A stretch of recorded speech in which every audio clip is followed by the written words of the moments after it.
Welcome back to the National Yacht Club. Today we're going to be doing Pate Foie Gras, aka Pate Maison, if your restaurant is actually making it themselves.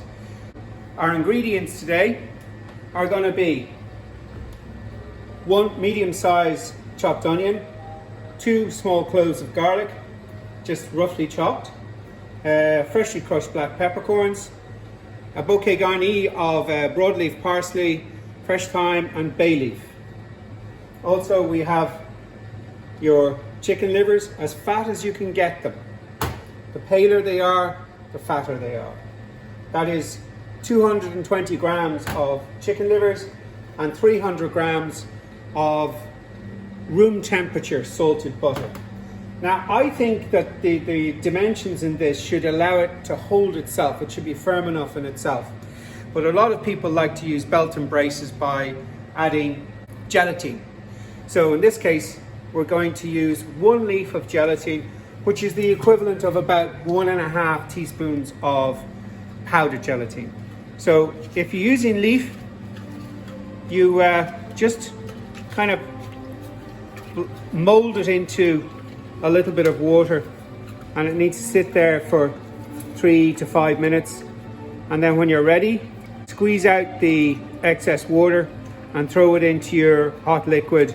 Let's say the minimum temperature should be 80 degrees when you add it in there. We have a heavy bottomed pot, which I'm always talking about, and I've preheated it. Now I've turned up the temperature up full, and I'm going to add in, first of all, some butter, just a little bit of butter. You see I'm keeping it on the side because I don't want it to burn that much. That's the onion.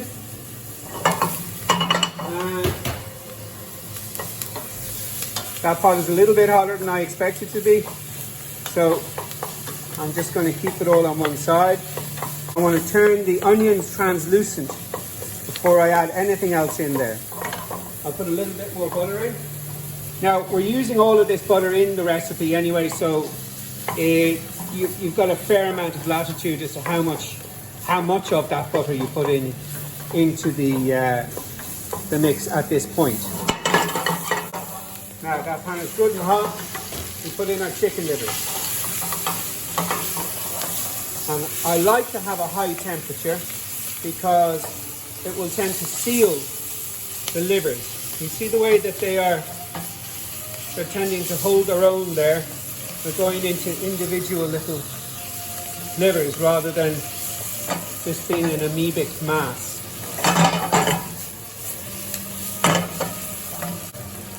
The rest of your ingredients can be going to go in there pretty quick. That's the black pepper. Just whatever errant onion or garlic is left. Bouquet garni.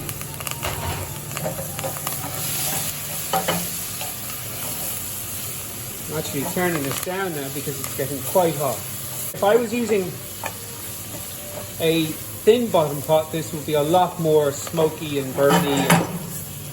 Heavy bottom pot is very, very important. You don't have to have Le Creuset,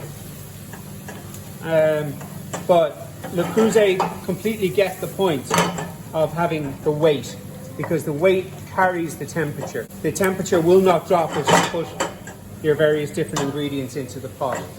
Now we add in the cognac. Now I'm not advertising anybody, but I think it's helpful to use a half decent cognac.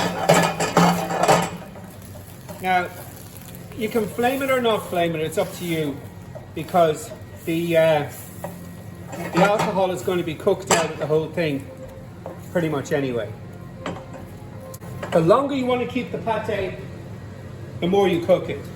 The shorter you want to keep it, the less you cook it.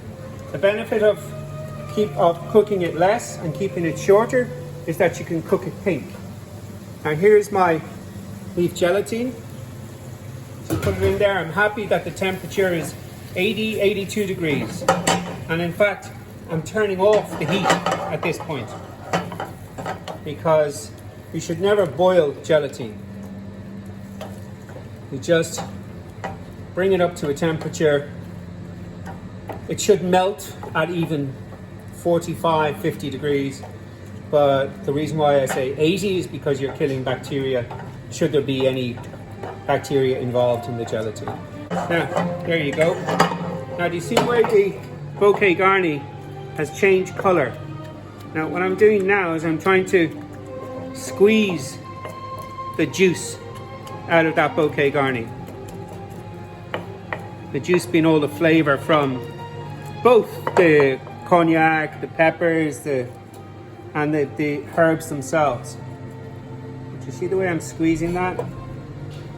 That is in order to get the flavors out. Okay, now if we come over here, this is where we start to gradually add in our butter. If you put in too much butter too quickly, it'll actually break. So that's why you're adding it gradually. And of course, needless to say, the greater the volume that you cook, the easier it is to incorporate the butter in.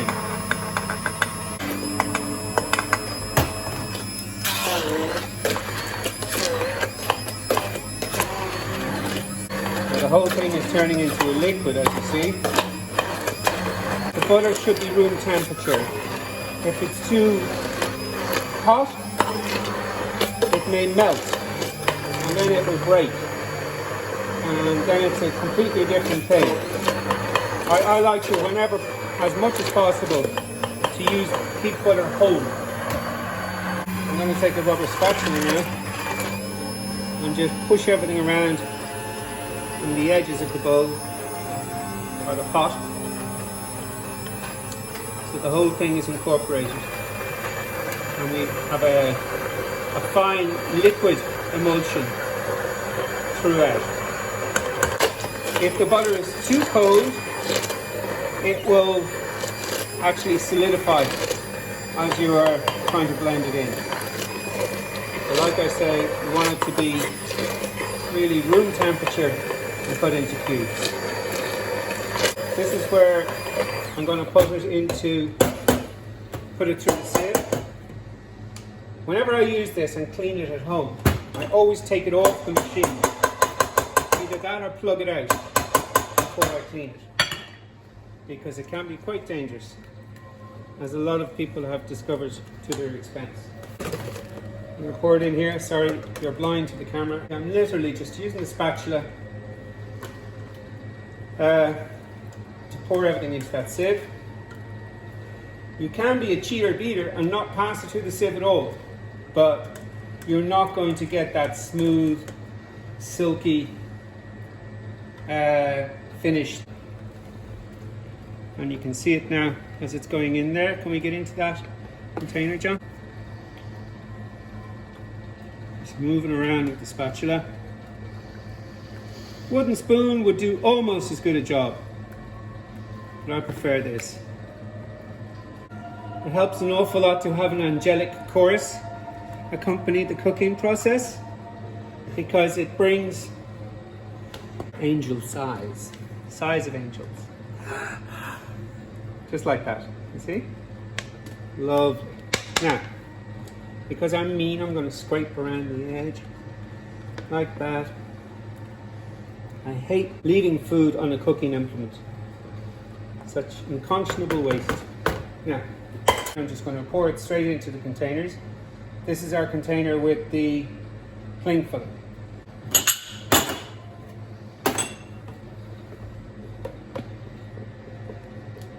How many portions we get out of this? I think it should be about 5. We'll clean that, just get a piece of kitchen towel. There you go. That's going to go in the fridge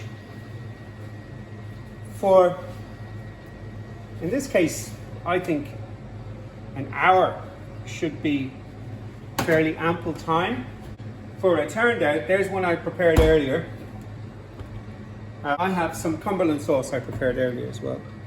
There's the Cumberland sauce.